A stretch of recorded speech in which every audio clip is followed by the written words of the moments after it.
Here comes the, here comes the, here comes the. Y'all don't really want it like that. Yeah. Here comes the, no. Here comes the, oh. Here comes the. Y'all don't really want it like that. Yeah. Hello and welcome to another episode of the Drop Goal podcast. On today's episode, we are joined by former Manly Seagulls and Cronulla Sharks player, as well as international representative for the Samoa rugby team. He's known as one of the nicest guys in rugby league. This is Castleford Tigers star himself, Jesse Sene-Lefao. Welcome to the podcast, mate. How are you? What's up, bro? I'm good, thank you. Just chilling on a Sunday morning, but very, very well. Right, so it's good to hear you well, and I'm pleased we could get you on the show. So before we get into the real questioning, how would you rate this season with the Castleford Tigers based on performances from yourself and the team? Yeah, obviously it's difficult for everybody this year, but it's fair to say that we didn't really reach our potential that we should have this year, whether that's caused by COVID and performances not being at its best. But we certainly didn't reach the goals that we wanted to, and that's probably the disappointing part. But in a whole, I think our club as a small town and what we can control with the rules and regulations, I thought we stuck together as best as we could. Not being able to go to training on certain days and only certain hours of the day you're allowed to be together. Our brotherhood is massive at Caston. Our brotherhood is the reason why we win games and why we're so successful. So, taking that away from us is like taking our heart and our soul, that makes us strong. Yeah, definitely. Through tough times and the good. Yeah. But, I don't want to use that as an excuse, but, this year's, there's some good to take out of it, obviously. Yeah. And obviously it's just disappointing on where we finished up. Yeah, so unfortunately Castleford did not make the playoffs this year. I think they finished 8th or 9th. And although the squad did show a few glimmers of hope, it unfortunately wasn't meant to be this year. What improvements do you think Cass would have had to put in place in order to make the playoffs this year?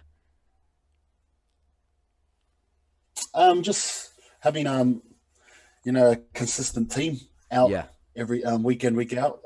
I think everyone's probably got their own story, but I can't remember how many times we put the same 17 players out. Yeah. Or like every captain's run for nearly 7 weeks, we lost a player or something happened because of COVID or track and trace or something like that will happen. Like literally 6 weeks in a row, and it become a normal for us, that someone was not able to play or someone had to stop or, But, if we could get the same team out consistently, that could have helped.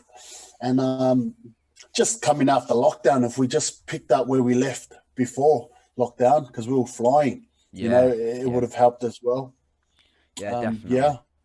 Yeah, so before lockdown, like you said, you were a very good team. So I'm going to ask you the same question as I ask most players at the start of each episode. Growing up as a young lad, at what age did rugby league come into your life? Probably rugby league came into my life when I moved to Australia. In New Zealand, I watched a lot of the All Blacks. Yeah. And I was inspired by guys like Joe Nalomu, Tanga Umanga, and the All Blacks was the thing you wanted to be when you lived in New Zealand. Definitely, but probably rugby league. I started watching NRL and that when I got to Australia. So I'll say I really found rugby league as a thing where I knew I could make it professionally when I hit the age of 14, 13. But before that, rugby league was just something that I did because everyone else was doing, and I always watched my uncles play, leaving out of the country, and I want to know why they can go on the airplane and I can't. So rugby league was the ticket. Definitely. So as a young lad down under, rugby as a whole is a big thing. I believe you played your junior rugby for the Penrith Brothers Rugby League Club. Did you know from an early age that playing rugby as a career is what you wanted to do? At an early age, I seen rugby as like my PlayStation because I didn't have a PlayStation growing up. So rugby league was going outside and playing with my cousins, or and on the weekends I knew freaking on Saturday I'm going to play a game, so it's something I'm getting out of the house. So it was fun for me, play with my mates. The moment I knew I was going to go professional was probably when I made my first rep team at the age of 17. Okay. I thought, nah, this is it. I think this is what's going to pay the bills when I get older, and I'm going to do anything it takes to do it. So, I love rugby league, and I love what I do, and I love the ups and downs about it. Yeah. But it is tough. It isn't easy, but if it was easy, everyone would be a rugby player. Eh? Yeah, definitely. And growing up, were there any other sports that caught your interest? Yeah, man. In school, I played touch, Oztag. I even tried to play chess, table tennis, anything. Oh, in school, man, I'll play anything. Eh? Handball. I love sport. Even athletics was probably one of my favorite part of the year. Athletics carnivals and that, and if you came first, second, or third, you got to go to the next step. So I always try to make the next level so I could get a couple of days off school. Yeah, definitely. But loved sport, loved Samoan cricket. Samoan cricket is a lot different to the normal. Samoans, I think they just thought, oh, we'll make our own game up. So our bats are like up to your hip height. Right. You can only hit 2 points or one. Yeah. And there's 20 versus 20. So wow. So after being signed by Penrith Panthers, you also represented the Panthers NYC team throughout 2008 and 9, scoring 15 tries in 38 games. Whilst playing for the NYC competition, did you feel as though you were ready to make a step up in your career and play at the highest level of league, or did this come later on? Yeah, 100%. At that time, I was aiming to play first grade.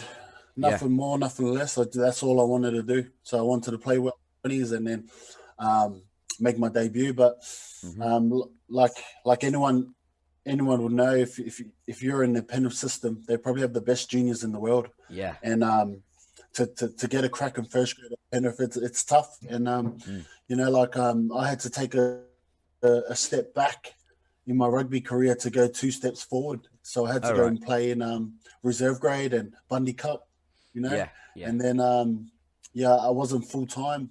But I got a crack and I got opportunity to go full time at Penrith after a grand final game, and then ended up at Manly, and then the rest is history. That's class. So you're an established prop / second rower in recent years with the Cas squad, but earlier on in your career, were there any other positions you enjoyed playing?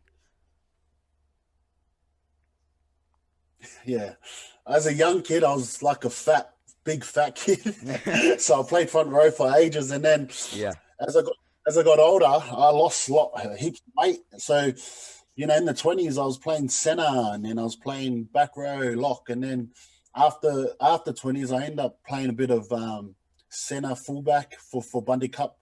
And then so I was a centre. And then Manly signed me as a centre. Yeah. So I went over as a centre, and I ended up debuting as a front row, a prop. So they said, "Can you play prop?" I said, "I'll play anything to play first grade." So I ended up playing prop, and then I was prop for the next 5 years, and then I come to Cass, and then Powley put me in the back row, and I've really found my feet, and I really enjoy back row now. So just competing for back row all the time. Yeah. But have little stints in the middle, but yeah. That's great.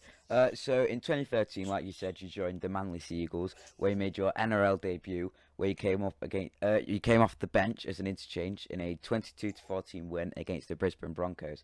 What was it like pulling on the Manly shirts and making your professional NRL debut? I probably had the weirdest debut ever. Yeah. One, it was away from Western Sydney, so to get to Brisbane from one year, I got to fly on about a 2-hour flight to get to Brisbane, and my family come up, and honestly, I was on the bench the whole game, and I only played 3 minutes and 45 seconds.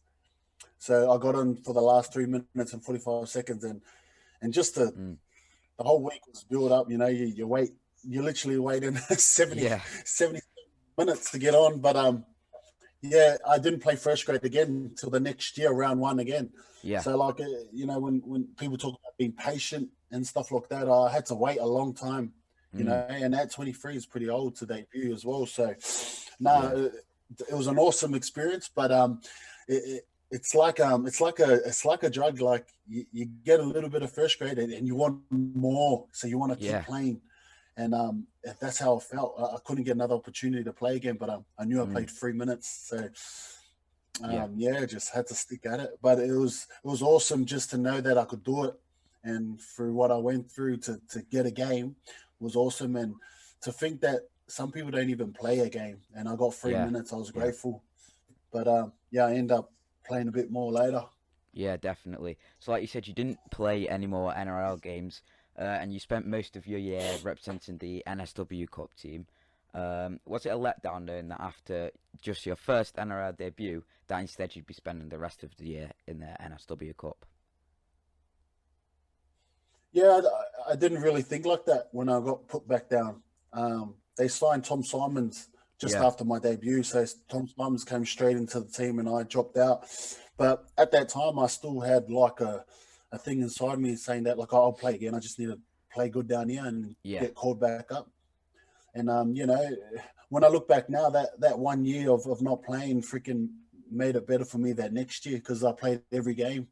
Yeah. So, like at the time, I was frustrated and I really wanted to play first grade. But then when I look at the bigger picture now, like that 1 year in first grade just gave me that little bit of edge for the next year to be more successful and to be better as a person mentally.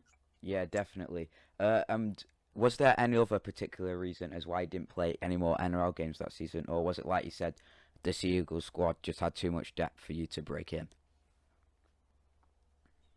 Yeah, you got to remember we made grand final that year too for Sea Eagles. So and I had a few injuries and that, but man, injuries and stuff like that happen. And if you don't put yourself, in the right place at the right time, the rugby league's a bit like that. So at that time, they just happened to sign a good player, Tom Simons. The team was flying. It's always hard to get into a team that's winning every week. So but at the same time, man, like I was still hungry to play and I still wanted to be in that team. But it's definitely during those tough times, I think that's when your character comes out. Definitely. And we call it, everyone wants to be at the mountaintop, but no one wants to go through the valley. And that was the valley for me. Definitely. So in 2014, you were selected for the Seagulls Auckland Nines squads. How different is the format of the Nines tournament compared to the average rugby league game? And is it a concept you'd like to be implemented into Super League? The concept of the game, it's a lot more space. And you feel like you're alone a lot, and it's fast. But the game coming over here, I don't know. We have a lot of things in place over here where we could probably use better because we've got championship that have fans that are sometimes bigger than Super League. Fans. So I don't know if we, if Super League had a Nines, like what about Championship? Because I think Championships will have a good go at it as well. So it's a lot harder over here. Where in Australia, there's only NRL teams, and that's it. That's why it's good. But you know what I mean? So I know. I think if it came to the Super League, it would have to be run a bit different. But certainly you got to get them champion teams involved somehow because they have big fan base and might have to be like a magic weekend type of thing. I don't know. Yeah, that'd be class. So in the 2014 season, you also represented the Samoan international team. You played off the bench in Samoa's 32-16 win against Fiji. What was it like to represent your origins and your culture at an international level? Yeah, look, it's hard to explain in words the feeling and the vibe of representing yourself firstly and your beliefs and your culture and stuff. And it really touches you when you think about it after, because when you're in it, it's just everything's so cool and happy and emotions are high and because we won, like our country was proud. So just to hear the love from the people, your granddad and and people in your family text you and say, do our country proud. And Yeah. Samoa's only a little country, and we got to go back in the world, in the Four Nations, and we got to see the people and meet them. Yeah. So like just to know what they do every day, and then for them to give up their time to come and watch us, the 80 minutes, that means a lot.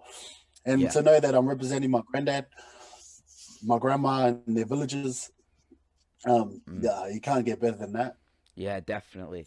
So, not so long after representing Samoa, you signed a new 2-year contract with the Sea Eagles. Did you feel that after representing Samoa at international level, you should now be given a chance to start regularly in the top tier? Yeah, 100%. I thought I was going to start the first round of 2015, but Jeff Tuvey at the time just thought I was a better impact player coming off the bench for us, so I just had to do my job. And I wish I did get to start in NRL. I wish I did, but I think for the team and for what I was good at, I think that's why I was on the bench, and I had to bring that sting and that energy. And I thought I was good at that. Yeah, yeah, definitely. So in the 2014 season, you played 25 games, in which you scored your first NRL try in a manly 32-10 win against the Bulldogs. What was it like to score your first try in the NRL? Yeah, freaking! I think I got a rap because I played the ball and then I ended up scoring a try. So Yeah, the coach was saying like you don't see that much these days. But no, it was awesome just to. The senior group back there was like Anthony Watmo, Steve Maddai, and and Kieran Forum and stuff like that. But when to get your team up in a game and to hear guys like that say awesome stuff and like in little compliments, gives you a big boost. definitely. And I think the try was awesome, but I think it was the feeling I got from the fans and also from my own teammates to know that I added something to the team. That's the best feeling. Yeah, 100%. So at the end of the season, you were also once again selected for Samoa in the Four Nations. What would you say needs to be done in order to expand the international bubble from the Australia, New Zealand, and England side of things? There's so many things that we could do, and I just wish there was another comp. So Yeah, we got NRL, we got Super League, but then that's it, and it's been like that for years. For I can't remember, like since I knew the game, I always knew there was only 2 comps. yeah, And I don't know, maybe that Toronto, in America, around there could have been the ticket to reach out. yeah, And that could have been something where it could have grew into maybe an American comp that us players can also have a choice to play at. But I definitely want to see the game grow, and I'll be interested in knowing what they're going to do and how they're going to grow it, or is the game going to be the same like this in 10 years' time? And I hope it's not. yeah. I think everyone wants the game to expand. So in 2015, you decided to sign a 2-year contract with Cronulla Sharks, which would see you have a 1-year early exit from Manly starting from 2016. Were there any other teams interested in your signature, and what made you put pen to paper with the Sharks? There was a few teams, but Manly was going through a change of coach and things like that, and Trent Barrett, I was just honest. I just rang him up and I said, "Look, I've got 1 more year left, but Sharks are offering me 2 years to come now, and if I'm in your plans, I'm willing to stay here and work hard, and And he said, "Look, man, if you can go, you go, Yeah, but if not, then I'll be happy to have you." And at the time, it just felt, I had a meeting with Shane Flanagan, and he felt really energetic, and I loved his energy about the meeting we had, and I thought, this could be a new home for me, and there was a spot ready for me, but unfortunately things don't happen again. yeah. But I just thought it was the best time to go. I thought I'd take the opportunity. Yeah. So in 2016, you were part of the premiership drought-ending season with the Sharks. The boys named you a vital part of the Cronulla squad, after filling in for captain Paul Gallen in the semis. What was it like being a part of Cronulla's history and helping the squad, reach the final and end that drought? Yeah, it's an awesome feeling, bro. Because obviously it felt like the pressure was on Cronulla to win something. They hadn't Yeah. won anything for a long time, Mm. and the whole town was behind the squad. But at the same time, everyone was playing the best of their careers. You Yeah. had old guys playing 8 out of 10, 10 out of 10s, and you had the young guys just killing it. And just to see everything, and learn and obviously I missed out and watched them, but man, Yeah. that loss, me missing out that grand final and seeing everything. The next year I come to Cass and we made a grand final, so I Yeah. went from Yeah. missing a grand final to playing in one, and unfortunately we lost, but Mm. I just kind of felt like I had a bit of an edge because I just witnessed it as a player, not in it, and then to actually live it and do it. Yeah. Yeah. So at the end of the 2016 season, you decided to sign with the Castleford Tigers on a 2-year deal. What made you leave the Sharks, and why did you decide to choose Cass as your next club? Look, I've always wanted to come to the UK as a young kid. Yeah. Like I said before, my uncle was always leaving New Zealand and they were getting on planes and going to France and UK to play. Yeah. So I thought, man, why? I wanted to do that one day. So I always wanted to come to the UK. I just didn't know where. And but apparently Cass wanted me after my first year in 2014. Okay. But at that time, there was clubs in Australia that wanted me, and I thought just to stay in Australia. But that year after I missed that grand final, Cass came in again, and I thought, look, there's certain visa things that you need to be doing in NRL to come over to get a visa. And at that time, I was playing, and anything under 50% NRL games, you could miss out your opportunity to come here. So there's a lot of criteria that you need to follow. And at that time, I thought this was an awesome time to come. And my family, I thought we were ready. And we were. Yeah. So in your debut season with the Tigers, you played in the 2017 Super League Grand Final, like you said. Unfortunately, you lost out to the Leeds Rhinos. Is the atmosphere at a finals game in England different compared to the atmosphere down under? Yeah, 100%. Yeah. Man, I've never had a song before, and I got here and they already had a song for me. Yeah. And to hear that the atmosphere starts before the game. You hadn't even done the warm up, and then the atmosphere's there. You know what I mean? The warm up has got energy. Yeah. And so that there's a lot of and the stadium's a bit smaller here. Where I mean, at the Jungle, it's real tight, so you can hear everything, and everyone's so close to the ground. Yeah. But you can't explain at the Jungle. It's different. You can't compare it to anything really. But definitely the England atmosphere is very different to Australia. I enjoy it. Yeah, definitely. So the next year in 2018, Cass had an outstanding season, finishing in 3rd place and making the playoffs. By this point, had you adjusted to the English lifestyle? Yeah, 100%. I think I adjusted before I got on the plane.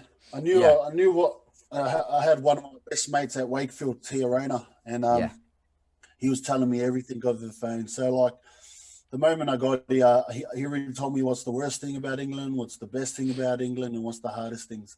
So in my head, I just wrote all these goals down back in Australia, and I want to achieve these things, and all these goals had my mind on them. So everything around England and whatever I had to deal with that was tough, it was already beaten before I got off the plane.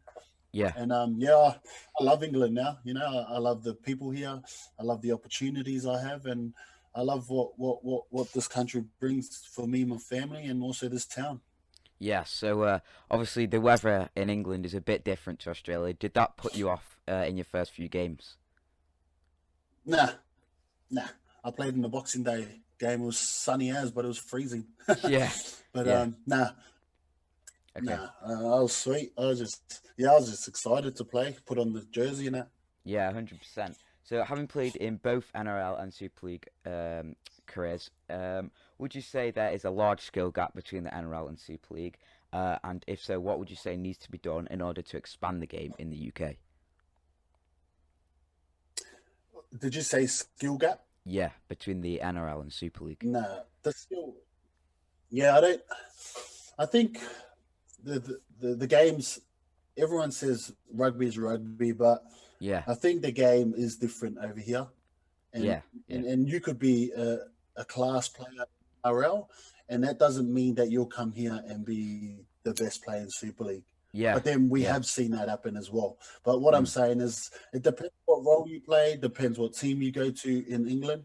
Where in Australia, I feel like you could go to any team and you could find your way and yeah, play well. yeah, Where in England, certain teams play different, mm, and depending on what team you go to, you could it could help your game or it could defeat your strengths in the game. yeah, So yeah, I don't. If you're trying to compare them, it's hard to compare whether one's harder than the other mm, because it depends on the player. yeah. Would you say the game in Australia is more developed compared to over in the UK? When you say developed, I think it's more in the spotlight. It's more Yeah, out there. It's yeah, on papers more. It's on news. You're on the news more. You're all over the TV. Where here, mm, football's the main sport. yeah, exactly. So that's what probably makes it different, Yeah, But it's more relaxed here too. mm, It's more relaxed here. So it's hard. It's a tough one. It's a yeah, tough one. But yeah, I think Super League looks smaller because of the social media stuff and the yeah, yeah, amount of attention it gets. yeah. But I think if Super League went to Australia, it will be just as big as NRL. Yeah, 100%. So last season, Cass fell short of the glorious grand final in the playoffs once again. What improvements do Castleford need to make when it comes to the playoffs in order to take home the trophy that every team craves? Um, I think we need to get to them big games as the first step. Like Yeah, yeah, you, everyone can play good, but you gotta get that top four. mm, One for us, our play every time we've gone to big games, we haven't played like our best. yeah, And yeah, I think if we're all playing our best, mm-hmm, we win. We'll win. But I feel like every time we've gone there, there's been too many performances that aren't up to scratch, and yeah, that hurts us at the end. yeah. So this season has been a strange one with, of course, coronavirus cancelling the season for about 4 or 5 months. Cass didn't have the best of seasons, like you said earlier on, although they did make some great signings, such as Danny Richardson and Gareth O'Brien, etc. Do you think the cancellation of the season and no fans had a large impact on your season? Yeah, I mean we were flying before lockdown, so I'm going to say yes. Yeah, yeah, um, but uh, look, man, like I said it before, there things we can control, and that's performing well and preparing well and putting us in a position to win. yeah. And Oh, we lost you then. Sorry. So being a crucial part of the Cast Tigers squad, what are you and the team looking at putting in place for next year?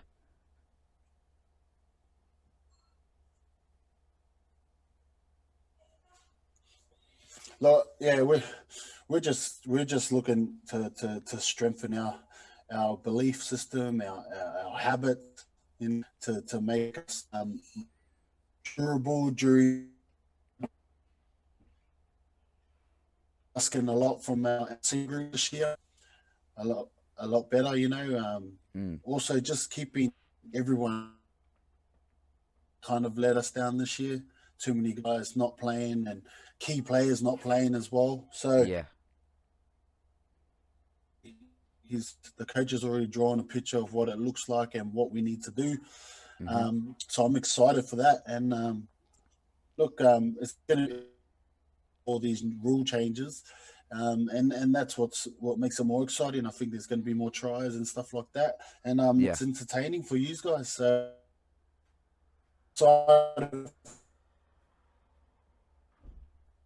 and I just can't wait to get in with the boys and get these boxes ticked. Yeah, I'm definitely looking forward to see what Cass can come up with next year. So to finish off the podcast, as always, we'll do some quick fire questions. So let's get started. Question 1: which is better, English or Australian food?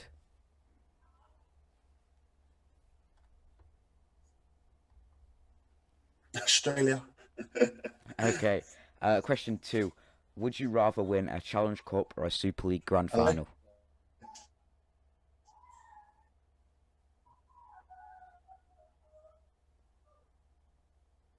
Grand final.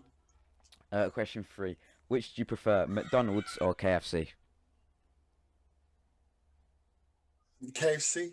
All the players you've played with, who's the first to have a pint after a match?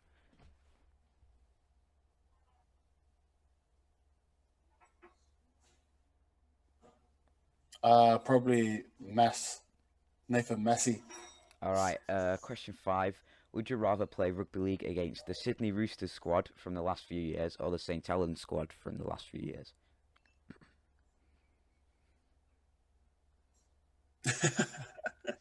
um, Roosters, so we can go to Australia and play at their home ground. Yeah, good decision. And finally, question 6: which player from the past or present era would you like to have played with?